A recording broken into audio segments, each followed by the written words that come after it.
Well, thank you all. It's good to see you. I'm, of course, happy to be joined by my friends and colleagues, Tom Tillis, Ted Budd, and Shelley Moore Capito.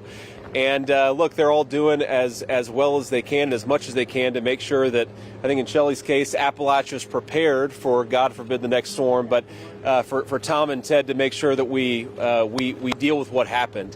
I mean, I wanted to come down here for a few reasons. Number one, just my simple message to the people of Appalachia is that we haven't forgotten you. We love you. We want you to have the best Christmas that you possibly can have, despite the circumstances. And I know that a lot of people in this neck of the woods feel left behind and forgotten. I just wanted to make them feel that their government leaders actually care about them, because we do. And certainly when this administration changes hands in the next 45 days, we're going to do everything that we can to help people rebuild, to get them back on their feet, to bring some commerce back to this area, but most importantly, to allow people to live in their homes and do what they need to do. I think there are a couple of very immediate concerns, things that we're worried about.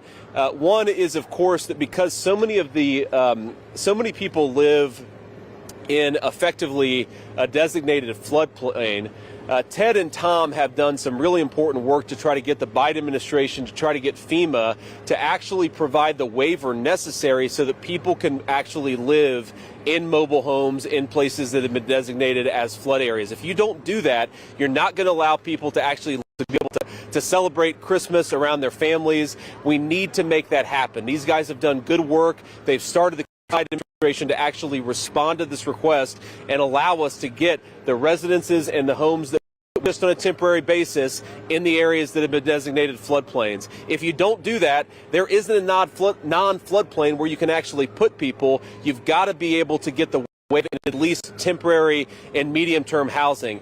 The second thing that I take away from this visit is that we have really got to do a better job when it comes to communications infrastructure in this country. It is frankly a disgrace, given that we have Starlink, given that we have access to modern technology, that we have unable to communicate with law enforcement, with EMS services, and with their loved ones weeks after this storm hit. And one of the things that we're going to focus on in the next administration is to make sure that our communications infrastructure is in a place that if, God forbid, another area like this is affected by the storm, at least we have the communication in place to minimize the damage and to allow people to communicate with the people that they love. So, look, I've seen a lot of good here. I've seen a lot of people, the best spirit in the world, the best human beings in the world. They've had a lot of loss of life. They've had a lot of lives and possessions, but they're rebuilding. They love their communities, and we love their communities too, and we're going to try to help them. Questions? Ma'am. Yeah, Politico reported earlier this week that senior officials in FEMA have expressed concern that Trump will redirect disaster resources to immigration, similar to the $155 million diverted from the federal government to the disaster fund in 2019. What is your response to this?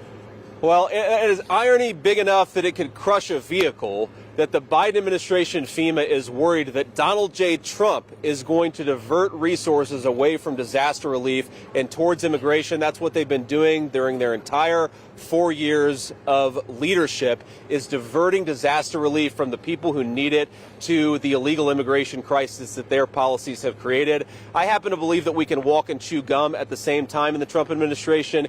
Yes, we are going to secure the southern border and take that concern seriously. We can do that while simultaneously looking after the people of Western North Carolina who have had this terrible storm, and now they're trying to rebuild from it. Would you like to replace you in the Senate from Ohio when you think about who will be helping places like North Carolina? Who's the best set up to do that after you? You know, I want Tom Tillis to replace me, but unfortunately he's got a job here in the state of North Carolina and will, so long as the people of North Carolina are willing to have him serve. Again, we're focused on the people here in Western North Carolina, and that's what we're going to focus on the remainder of our short visit. I'll take one more question before we hit the road. Yeah, Riley. Well, you already asked a question. Anybody who hasn't asked a question, you asked a question too. Anybody else? Don't be shy. I asked about Starlink. Yeah. So, go ahead, man.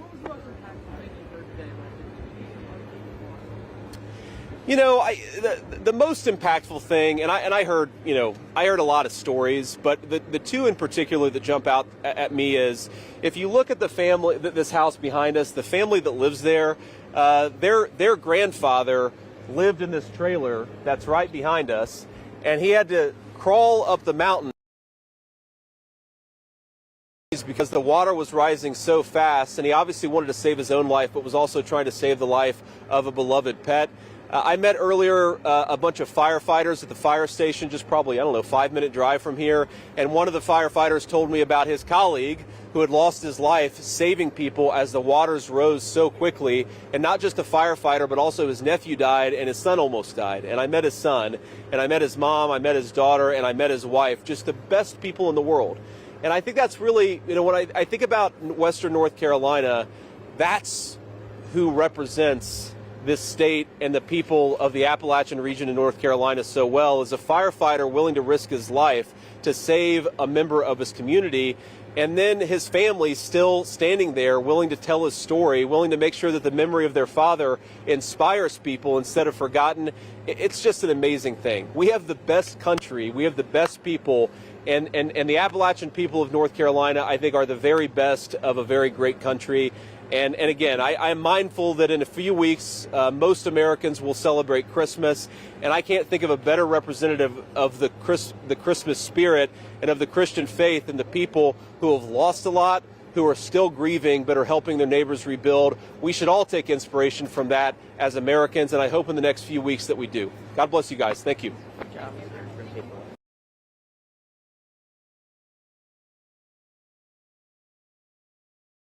God forbid. God forbid that we ever have to face such a disaster. Change hands. The company changed hands after the acquisition. Back on their feet. After the accident, it took him a few weeks to get back on his feet. Commerce. The rise of e-commerce has changed the way people shop. Waiver. He signed a waiver before participating in the extreme sports event. Designated. She was the designated driver for the evening. Basis. The decision was made on a case-by-case basis. Given that the weather is bad, the event might be postponed. In place. The new security measures are now in place at the airport. Walk and chew gum at the same time. He's good at walking and chewing gum at the same time, managing both tasks with ease. Simultaneously. The two events will occur simultaneously next week. Hit the road. We need to hit the road early to avoid traffic. Jump out at. The bright colors on the sign jumped out at me from across the street. Mindful. She was mindful of the fact that they were running late. Grieve. He grieved the loss of his best friend for months.